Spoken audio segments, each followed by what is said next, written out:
In second generation form, Volkswagen's Tiguan compact SUV is a much more sophisticated thing, as it needs to be to take on a wide array of crossover and full SUV-orientated rivals.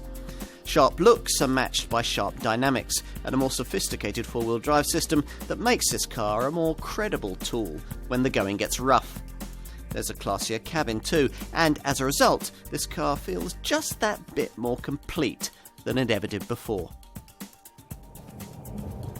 The dynamics of this Tiguan have been usefully improved this time round, thanks to the installation of a lighter, stiffer, high-tech MQB platform that's allowed the engineers to reduce body roll without the need for an unpleasant, over-firm ride.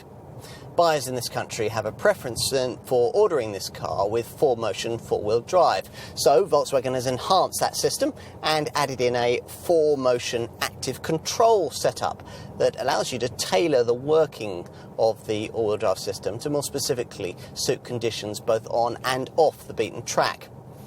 It's one of the things that makes this car surprisingly good off-road. Under the bonnet, the range is primarily based around 2-litre TDI engines, with buyers offered a choice of 115, 150, 190 or 240 PS outputs. Most customers opt for the 150 PS mid-range variant we're trying here, which gives you the option of either having or doing without the 4Motion system or the DSG automatic gearbox. Obviously, going without both elements and sticking with two-wheel drive and manual transmission will give you the best efficiency figures, which in the case of the 2-litre TDI 150 PS variant are 57.6 miles to the gallon on the combined cycle and 125 grams per kilometre of CO2. If you must have a petrol model, there are a couple of 1.4-litre TSI options, plus a 2-litre TSI unit with 180 PS. Volkswagen's head of design, Klaus Bischoff, describes the look of this second-generation Tiguan model as highly passionate. Well, perhaps it is, in a very German sort of way.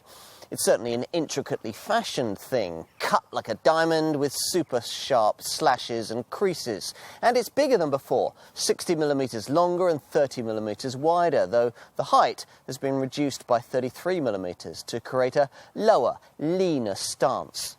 More important, though, of course, is the stuff you can't see, specifically the stiffer, more sophisticated Golf-style MQB platform underpinnings that lie beneath the precise, carefully contoured lines. This high-tech chassis has been fundamental in the creation of this slightly bigger, significantly lighter and more sophisticated car that, as we'll see, also uses its interior space more efficiently. You certainly appreciate this from behind the wheel, but what's even more evident from the moment you slide into the hip-height seats is that this Tiguan has broken rank with the Qashqai class models it used to compete with and can now offer properly premium class quality.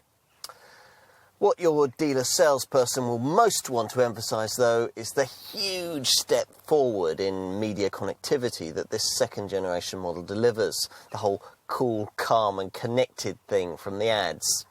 An 8-inch infotainment screen dominates the centre stack on all models, upgraded here to the Discover navigation system that's fitted to plusher variants and optional lower down the range. Whatever display you choose, the touchscreen effectively deals with the usual DAB, stereo, Bluetooth phone and car informational functions, and with virtually all trim levels is embellished with Volkswagen's clever App Connect setup. Now this is the starting point for the brand's CarNet connectivity. It's the key tool for bringing the best functions of your smartphone into your Tiguan via the Apple CarPlay, Android Auto and MirrorLink systems. What's even cleverer is the potential that Volkswagen's designers have created for much of this information to be brought directly into your line of sight, courtesy of an option we've got fitted here, the Active Info Display.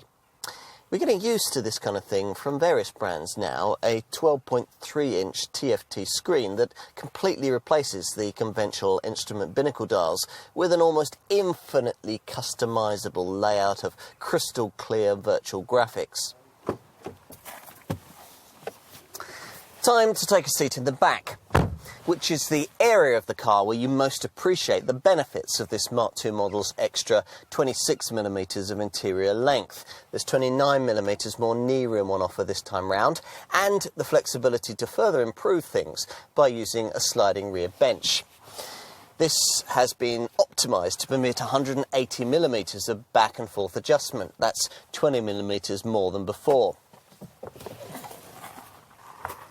Finally, let's take a look out back. Now, earlier I mentioned the fact that this Mark II model has a larger tailgate, and this, along with the fact that the load sill has been lowered, makes it slightly easier to get bulky loads in and out. The hatch rises to reveal a spacious 520-litre boot. In summary, what ultimately matters is that this product is good enough to meet its wide-ranging and very difficult brief. It says much that there really is something in Volkswagen's claim that, to some extent at least, this model has subtly redefined what a car of this kind should be. We can't pay it any greater compliment than that.